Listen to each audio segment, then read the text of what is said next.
Welcome back to FounderXI. So basically, this is the first episode of a team review. So we wanted to do a team review of Spain versus throughout the journey of the DUT Rest League. So the DUT Rest League is basically a football tournament for the DUT residences of that year, where each residence will come up with a football team to play the tournament for amazing cash prizes and, of course, bragging rights.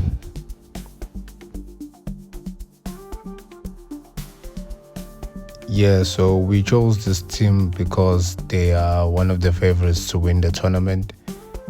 And great team, great players all around the pitch. It was a great squad that was assembled.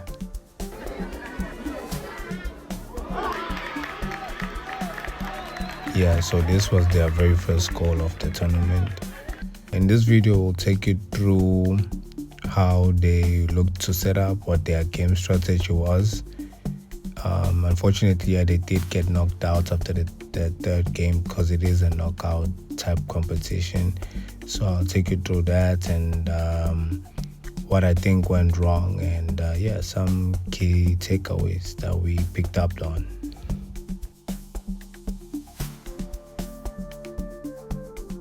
They set up with a 4-3-3 as they are a positional-based team.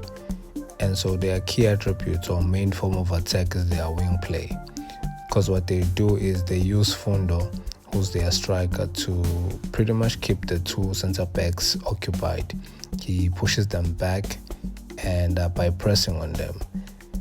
So what that does, it allows the two wingers to play 1v1 against each fullback. And that creates isolations, which worked for them, especially in the first game, because both Hassan and James are really fast. So it's hard for the two fullbacks to keep them at bay the whole time. And both of them are able to cover the space behind the fullbacks pretty fast because they then enter this area here where they then have the option to either shoot for goal or to pass the ball back to the striker.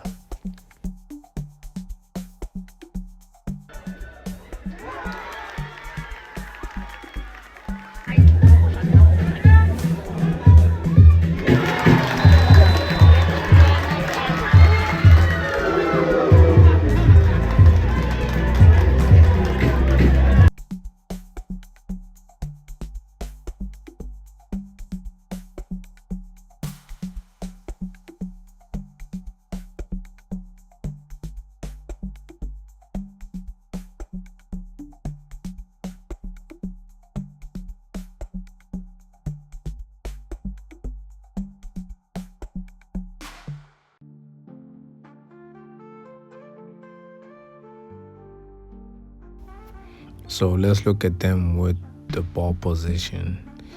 So, like I said, they're really good at spreading out the pitch, especially in the first game. They would spread the field with some nice passes. I think the key difference there was the goalkeeper. He's really good with distribution. Like, he's one of the best that I've personally ever seen with my own two eyes. So I think he gave them the confidence to always play the ball back, and then that helped them rotate the possession. Like, for instance, in a situation like this where they try coming in on the left, and if they cannot do it, then they had no problem taking the ball back, maybe to the keeper to rotate it and try on the other side. And the goalkeeper was a key difference in how they approach their games. Because if you take a look at this moment right there, for instance, you see them playing the ball back, but he didn't play this game. So it's a different approach. But also look at the team that they're playing. They were really good at upfront pressing. Look at the numbers they were pushing forward. So then for Spain versus, it became a different approach altogether. If you look here, you'll see what I meant when I said they're able to rotate the ball, because they got the corner. It didn't get anyone in the box. So look at what they do. Look at this here. You see, See what I mean? So that detail, that's a strong detail and a great pass, by the way.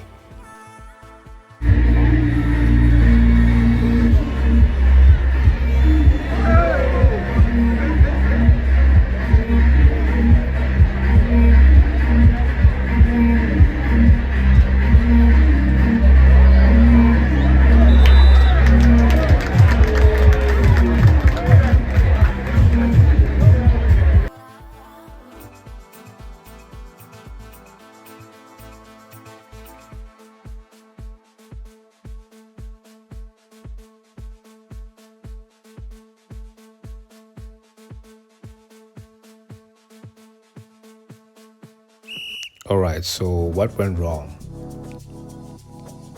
This moment right here. Yeah, this moment right here. So Fundo in the second game got a red card.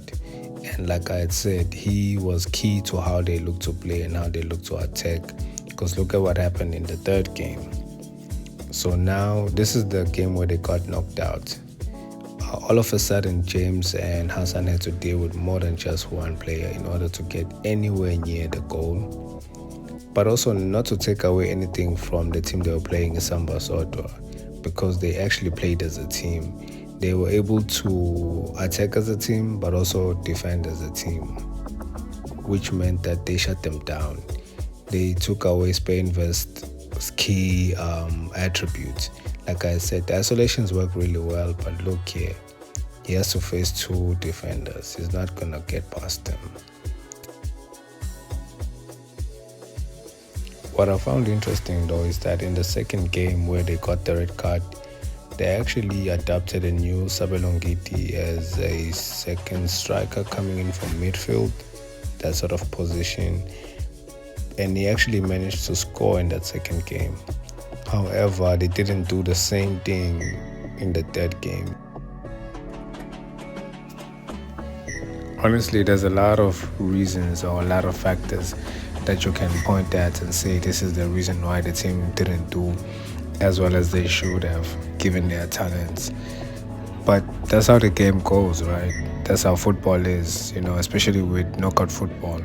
All it takes is one bad game to be knocked out, and I think that's what happened in this case. But yeah, that wraps up the video. Actually, there's going to be more team reviews, player profiles, and breakdowns coming soon. So please drop a like and subscribe, share this video.